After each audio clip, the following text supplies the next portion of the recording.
I really think that connection to nature allows you to connect to yourself and your most amazing traits and abilities to hopefully carry on and take your gifts and talents and utilize them to make this world a better place in whatever special way you have to do that. Do you want to wake up feeling like you are stepping into who you are meant to be, into the best possible version of you? What if I told you that the key to your best life, health, and happiness are all around you? You just have to find what works for you. I'm Hope Pedraza, and I believe that there isn't just one way to live a healthy and meaningful life, and that all you need is a little inspiration to make changes that last from the inside out. Each week, I'll be sharing tangible tips and inspirational interviews to help you on your journey. These are the steps to take to improve your life and live with purpose. This is Hopeful and Wholesome. Hey y'all, thanks for listening today. Today on the show, I have on Mel Mutterspaugh. Mel is a clinical herbalist and educator, and she is the owner of Mountain Mels, which is an herbal products company, which she has a brick and mortar store, and she also ships all of her products. She has a really cool story, how she got into wellness. And so today we're going to talk a little bit about her journey into herbalism, what exactly it means to be an herbalist, and about her goal to create an herbalist in every home. We'll talk a little bit about some myths and misconceptions people have about herbs, and kind of get into how she has used herbs to heal people who use her products. Really cool stuff here. I know you're going to get a lot out of this. Really interesting to hear a little bit different take on how to heal your body. Y'all enjoy. Okay, y'all, so let's get going. I'm really excited to bring on Mel Mutterspaugh today. She is going to teach us all about herbalism, and I'm excited to learn some new stuff. So thanks so much for joining me today, Mel. Thanks so much for having me. I'm absolutely honored to be on your show. I'm really excited. Me too. So first things first, can you tell everyone kind of a general overview on what is herbalism and what you do as an herbalist? Yeah, as an herbalist, there's so many routes you can go. So first, I'll talk about what herbalism is and where I specialize. Herbalism is using plants as medicine, which in my opinion is one great way we can make an incredible impact on people and the planet. And I am trained as a clinical herbalist. I am also a product formulator, so I have my own herbal product line, and I love getting into herbal education. So I'm so happy to be on this show because while I'd love to tell you all about herbalism, I've been studying since the early 2000s, and I know that I'll be an expert sometime in the next 60 years or so. So it's just a never-ending study because there are so many different plants and the constituents and the way that they work with the human body and how they can help people and just the different ways they interact with different conditions. And they're different for every person. And that's one thing that I think gets commonly misconstrued in our Western medicine world. A lot of people like to come and say, what herb can I use for X? Right. And it doesn't always work that way, you know? So that's interesting. Yeah. But as an herbalist, you can do so many things. You can be the herbalist in your own home, which is kind of one of my missions, is to inspire a movement where there's an herbalist in every home again, because it once was that way. And you can be a gardener who grows your herbs. You can be a farmer. You can be a clinician who works closely with clients. You can be a medicine maker. You can be an educator. You can use herbalism in so many different ways. And I think that's just part of the beauty of it. Yeah, I love that. So and I know this is kind of a loaded question that you could probably go on for days about, but what are some of the benefits of herbalism? Oh gosh. One of my favorite benefits of herbalism is it helps keep harsh toxic chemicals out of our soils and our waters. It's better for our planet. It is better for people. Often you avoid having harsh reactions. Like, when you hear a drug commercial and there's the 2.5 minute long super fast speech or the fine print at the bottom. Right. Oftentimes you can learn to work with herbs and avoid all of those harsh side effects. Yeah. That's not to imply, though, that every herb is safe just because they're natural. Sure. I just want to iterate that in there. There are some that can kill you. and if they're not the right one for you, then you need to pay attention to that. So right. I also think that herbs really help you because it's this beautiful relationship and connection to nature that so many of us lack today. And I think it's the key to keeping people well is having that connection to nature. Yeah, for sure. So with this, you're saying, different herbs for different people kind of thing. So are you, as an herbalist, as a clinician, are you able to help determine which herbs are right for which people? Absolutely. Yeah. So there's a lot that goes into an assessment if you're a clinician or if you're going to see an herbalist, which I highly recommend if you really have issues you want to work on, because an herbalist will know how to read your energetics and the energetics of your condition and pick a right herb, because there might be some people in our world will say, oh, well, this herb is great for respiratory health. Well, sure, it might be great for respiratory health, but are you having a stuffy, congested cough where you're producing a lot of phlegm, or do you have a really dry, raspy cough where you can't get anything out? There's a different herb for that kind of condition. So there are a myriad of ways in which herbs can act on each individual. So yeah. That's interesting. It's an art and a science. Yeah, Sorry. Yeah, totally. Yeah, no, well, that's kind of where I was going next. And not to give like medical advice here or anything, right, but are there ways that we can use herbs as a replacement for conventional medicine, where, you've seen people who come in to see you and maybe they're on certain medications, but you've been able to, send them in the right direction with the herbs to take them off of these medications?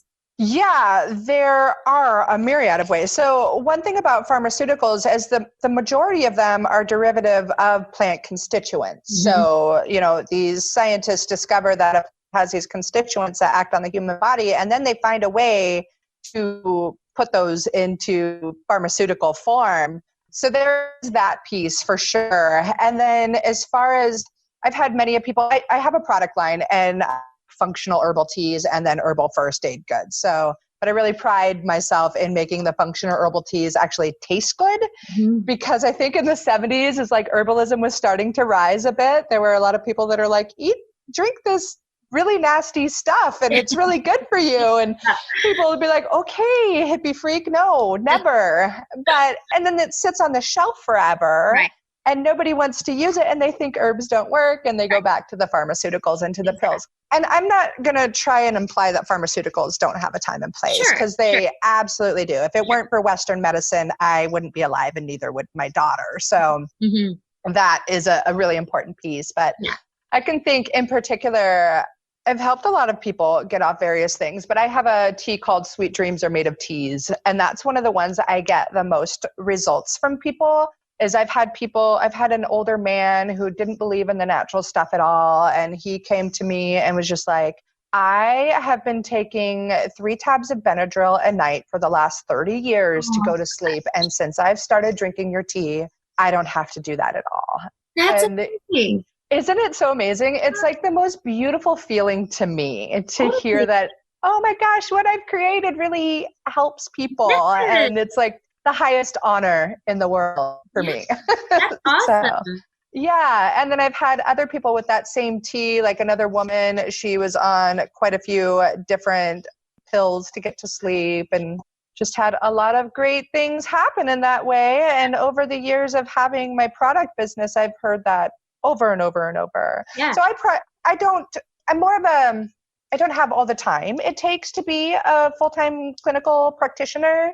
I'm definitely trained in that realm, and I've helped quite a few people in my community, but I decided to not make it my focus at this point in my herbal journey. It is something I'd love to get back to later in life when I'm just ready to slow down. Yeah, for sure. Not that it's an easy job. I mean, that's the cool thing. Yeah. Well, and then there's so many routes you can take within this realm of herbalism is pretty cool. And you're clearly good at making all of these combinations of herbs. So, I think that's a pretty good, you're making a difference in that way. So I think that's a pretty good route to take.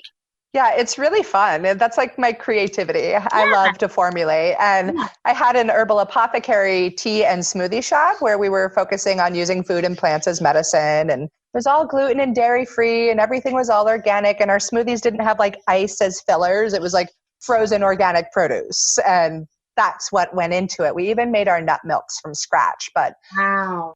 I don't have that shop open because I was doing too much. I was trying to run too many businesses and raise a 3-year-old girl. And something had to Yeah. give. So, And that was it. But when the community would come in and ask for specific formulations, that's like my playtime. Yeah.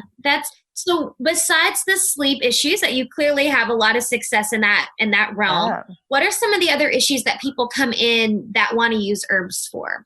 Oh my gosh, women's health, whether it be menopause or stuck menses or excessive cramping, irritability during certain times of the month. I definitely help a lot of women in that department. I have a tea for that called Wonderful Woman's.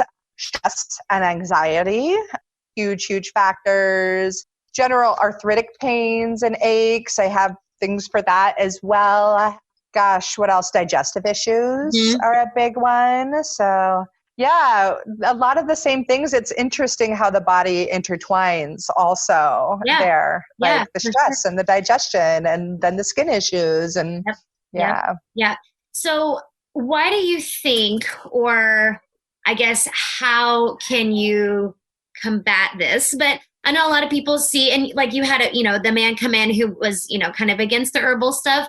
But people kind of see this as woo-woo, hippie, whatever stuff. So first of all, why do you think people see it that way? And then how can you help kind of shift perspectives on that? Yeah, that's an interesting question. So I think that a lot of why people see it that way is because of our Western allopathic medical system that we are brought up on. We've been fed the commercials for so long, and all of these variations have been happening for a long time in our society. Well, herbs are still very prevalent in many other societies around the world, and they're definitely increasing in popularity right now with good reason, because I think people are starting to see a lot of great benefits. And, how can we shift the mindset? Well, I'm trying to think if there's other reasons I think that people think that it's woo-woo. And I think a lot of that can also go back to the 60s and 70s when the herbal revolution was just coming around, and it was a bunch of hippies and back to the earth kind of people, and had those gnarly, crazy concoctions that tasted herbal. And, that's a good reason to be hesitant to want to take herbs. Yeah. But I definitely see a huge shift happening right now. So many more people are returning to natural health care because we're being let left and right by Western medicine. We're being forced pharmaceuticals. The pharmaceuticals prices are skyrocketing in exponential ways, which is another great reason to get into herbalism. You can save yourself a lot of money and time in the doctor's office. Yeah. So it's really, really nice and empowering that way. And then I just keep seeing more and more people that are saying like, oh, my aunt didn't believe in this at all, but I made her this salve and it helped her like she's never felt before. Like, honestly, my own family is the same way. Even my mother, I think they all, okay, Mel, that's great. Sure. Crazy black sheep of the family. But then like my essential salve, for instance, my mom loves to camp and be outside, and she cuts her fingers or burns her fingers and she uses that salve. And now she's like, oh, wow, it really, really works. Yeah. Like, well, I've only studied this for a very, very long time. Right. I know a little bit. Yeah, exactly. Yeah. So. What are some of the myths and I guess misconceptions that people have around herbs and around herbalism? I think that one huge one is that they're natural, so they're safe. That is scary.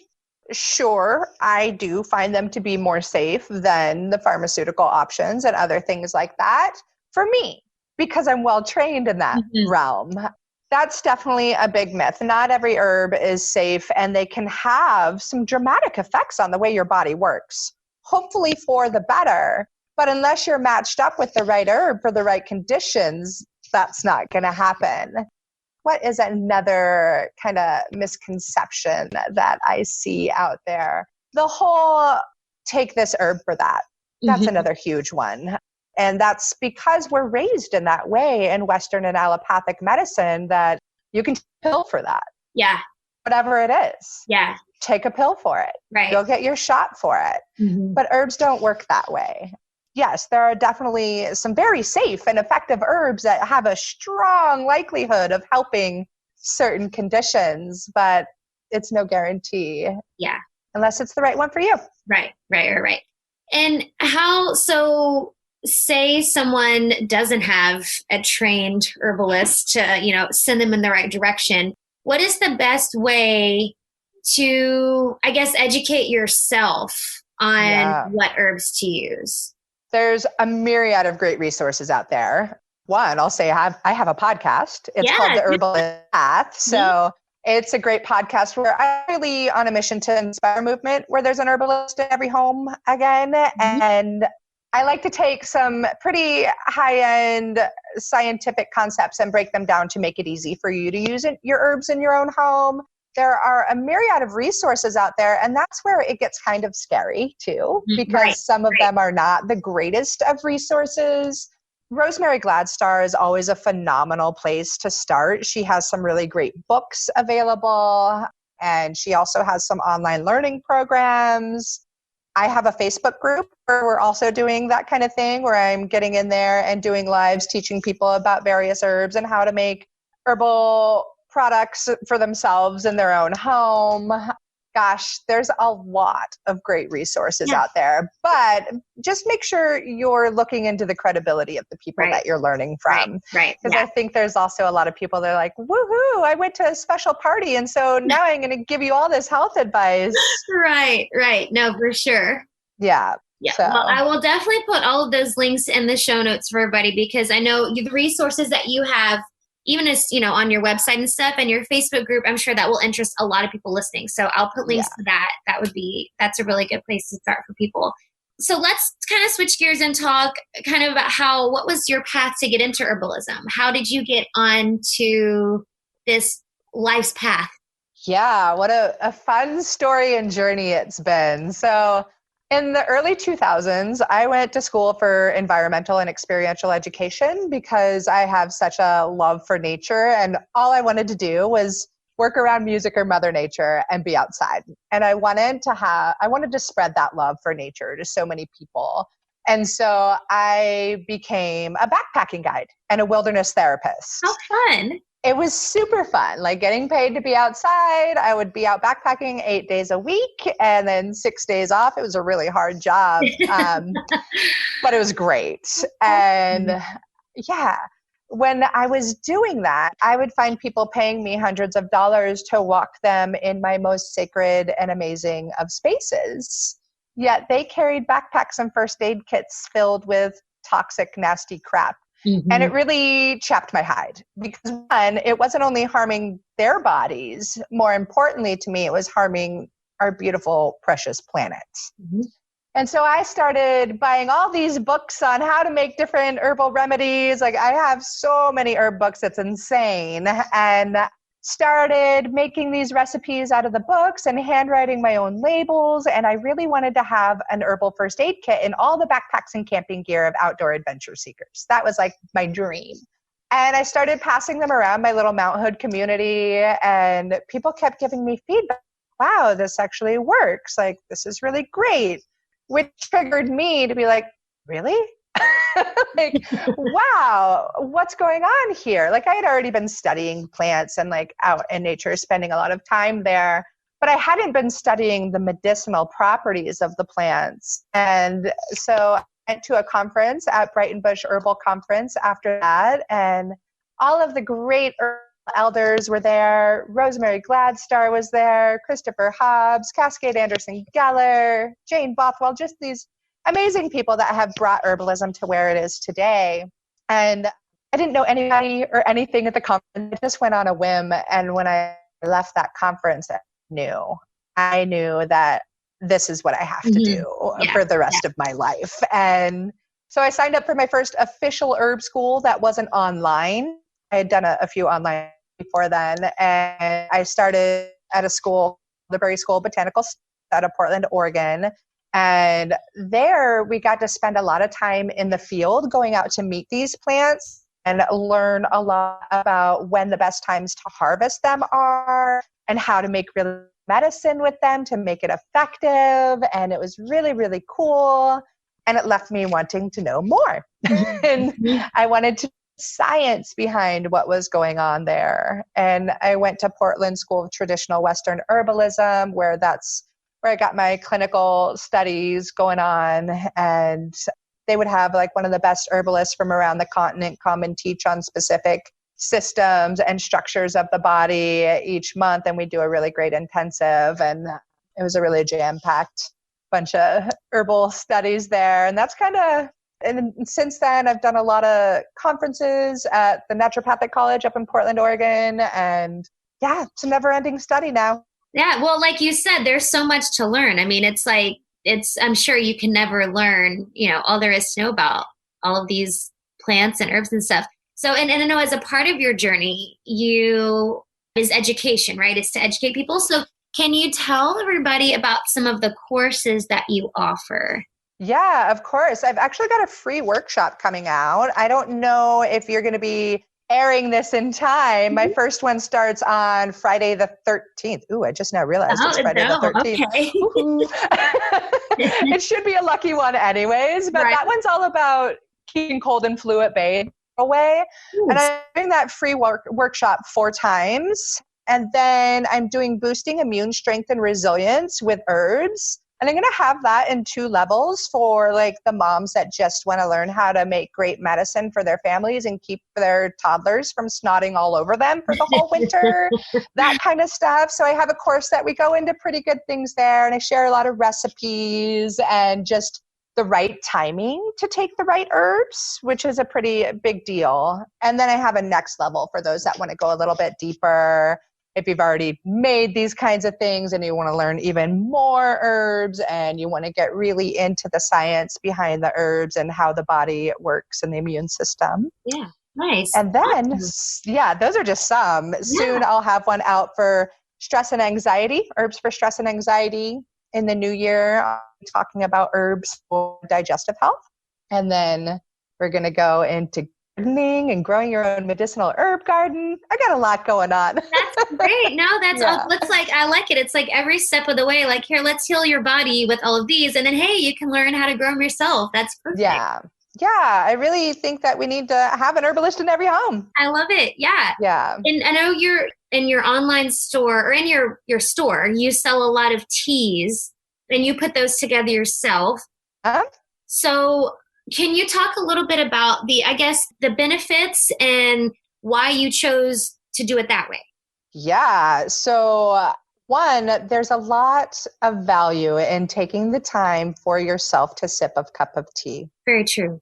Right there. That is medicine. And I make all of my leaf, and I've had people over the years that are like, oh, put your tea in bags. I don't know how to do loose leaf tea, but I do it loose leaf for a few reasons. I want you to be able to see what you're putting in your body. This whole revolution, knowing your farmer, knowing what's going in your body, all the microwave meals that were in the 80s, like, this is great, but we need to do the same thing with our medicine. Not that I'm allowed to say it's medicine. I'm just talking about the big picture anyways. Sure. So, eventually my hope is people can drink my teas and look in there and be like, oh, that's oat tops and that's extremely nourishing for my body and my nervous system. And it's really helping me in that way. I think that connection is a lost connection in our society today. And it's a really important one. Yeah. Plus they're beautiful. I mean, it's just so pretty. Sure. You don't get to see what's in that little tea bag. That's very true. Yeah. No, that's so true. Yeah. And of course the sustainability efforts. So, yeah. But as far as other benefits, like I have 14 teas in my line of teas, and every one of them is formulated for their functionality. Like I have a Where Is My Mind for mental clarity and focus. That's what I'm drinking right now. It's the one the most of as I try the business and be a mother and do all of the things. Yes. And it's Go-To Cola and it's Ginkgo biloba. And then I use rosemary, peppermint, both for the flavor and for their functionality. Because rosemary has an affinity for bringing certain up to your brain and enhancing the memory. And then if you think about anytime you walk by a peppermint plant, you're instantly like more alive and you have a little more pep in your step. And there's some ashwagandha and red clover in that blend too, and nettles to nourish the body. So it's a really good one. I have an Unfrazzle Your Dazzle. That's all about calming your nerves and stressing less. And I feel like that's a couple of things. It's like a hug in a mug, and it's also a lot like a yoga class in a cup. Like Yes. Oh, I love you, that. yeah, like that calm you get after a really good yoga session. You're Mhm. just like, ah, yeah, all right. Where do I get to go now? Right, right. Yeah. Yeah. And then there's a whole myriad, like some for digestive health and hormonal balance for women, the sleep health one. I have a hibiscus heart song, which is so delicious. It's also happens to be pretty helpful. Some of the herbs in there have traditionally been used to help with heart conditions and strengthening and toning of the heart and cardiovascular Nice. system and helping Yeah. with blood sugar and blood Yeah. pressure and Yeah. things like that. Awesome. Lots of benefit. Yeah. I love that. There's so much going on. Yeah. Yeah. Yeah. I love Oh, it. and I have a whole mommy baby line I should send to you. Oh my gosh, that's perfect. Yeah. You really. Yeah, I've got a mommy to be, which is going to strengthen and tone the uterus and calm and soothe your nerves and just help prep you and your baby for labor. It's also great postpartum too, because with the red raspberry in there to Yeah. get back into shape. Mhm. Milk Ladies blend in there, For which is all about, Yeah. promoting the letdown reflex, calming and soothing the nerves. I have a peaceful baby tea. And I like to say I focus on three things in that whole line of teas. One is flavor, obviously, because if you don't like it, you're not going to drink it, and then it's True. not going to work. The other one is nourishment, because it takes an awful lot of work to make a human. Yes, it does. And then to feed that human, you know? Yes. And then nervous system support, because it takes an awful lot of work to make a human, you know? It's not easy. Yeah, So, that's perfect. yeah. I love that. I love that. I'm going to have to get some of those. Thanks. I'll send some to you for having on. That would be awesome. Yeah. So I do like to give some kind of tangible takeaways for people on this. So in the spirit of your mission to help bring an herbalist into every home, and I know you can't make a blanket statement because it's going to depend on the person, right? But if you had to pick and choose some of the few herbs that we should keep in our homes and maybe consume on a regular basis, could you pick a few to, kind of keep us healthy and balanced? What would be the few that we should have? Absolutely, nettles. And yes, it's the same stinging nettles that you're all probably knowing and afraid of. It's incredibly nourishing and nutritive. It's really rich in vitamin K and A, and just, it's amazing. So if you can drink nettle tea every day, you're going to really help yourself a lot. One of my absolute favorite herbs also is called plantain. And it's actually a weed that probably grows in your yard somewhere or within a block from your yard. People try and kill it all the time, but it never goes away, which is a testament to its strength and magic. I use it for so many things. I have a podcast out about that and a blog about plantain. It's like the one herb I think everybody should know. Yeah. It's great for ouchies and first aid and cuts and scrapes and bee stings and bug bites. It has an affinity to be able to draw out infection and venom. So it's the first thing I go to in the summertime for first aid all the time. I also use it for gut health because it's really rich in this constituent called allantoin. And allantoin helps to regenerate mucosal tissue cells like your skin or even your gut wall. So somebody that's suffering from leaky gut or irritable or IBS or one of the other many diseases of the gut these days could really benefit from having plantain on board. Also, because if you're dealing with gut issues, that's inflammation. And inflammation is a sign of heat in the body. And plantain is a cooling herb. So it can cool and coat and regenerate. And it's this weed that's everywhere. It's so amazing. That's awesome. Yeah. And then calendula. Calendula is one of my absolute favorites also for a myriad of reasons. It's also got that allantoin I was talking about. It's a great wound healer. It's absolutely beautiful to grow in your garden. It's just vibrant and sunny and alive. It's just so lovely. It makes you smile every time you see her, but she's great for skin issues. She's great for as an antifungal. Like my partner skis a lot. And so he wears ski boots like all winter long. And so he gets the foot funk, and I make him do like a calendula tea bath with a little garlic and apple cider vinegar, and it kills it so fast. Yeah. And then garlic. Yeah. Garlic. Super cool. I like that. I think everybody's going to make their list now. Yay. On these to have in their house. This is great. So I'm going to put all the links to all of your stuff in there so people can also look at your teas and all of that. Aww. But I do like to finish with the same question for everyone. What do you think is the most important thing people can do to live with purpose? Breathe, go outside, be in nature, and listen. Is that enough? That was such a simple thing that just came out without really even thinking about this question. I really think that connection to nature allows you to connect to yourself and your most amazing traits and abilities to hopefully carry on and take your gifts and talents and utilize them to make this world a better place in whatever special way you have to do that. I love that. That's great. I agree with that so much because I think none of us do that enough. Yeah. Just get out and be out in nature and outdoors. I love that. That's such great advice. Well, thank you. Thanks so much, Mel, for taking the time to educate all of us. This is great. Yeah. Thank you so much for having me. It's been a lot of fun. Thanks for listening to Hopeful and Wholesome, y'all. If you found value in this week's episode, please subscribe on iTunes or wherever you get your podcasts and leave a review to let me know what you thought. I love to know what you find useful in these episodes so I know how I can provide the most value I can to my listeners. And if you have topics that you want to know more about, I'd love to hear those as well. So shoot me a message on Instagram, Facebook, or LinkedIn. It's @TheHopePedraza, or visit my website, hopefulandwholesome.com. Thanks, y'all.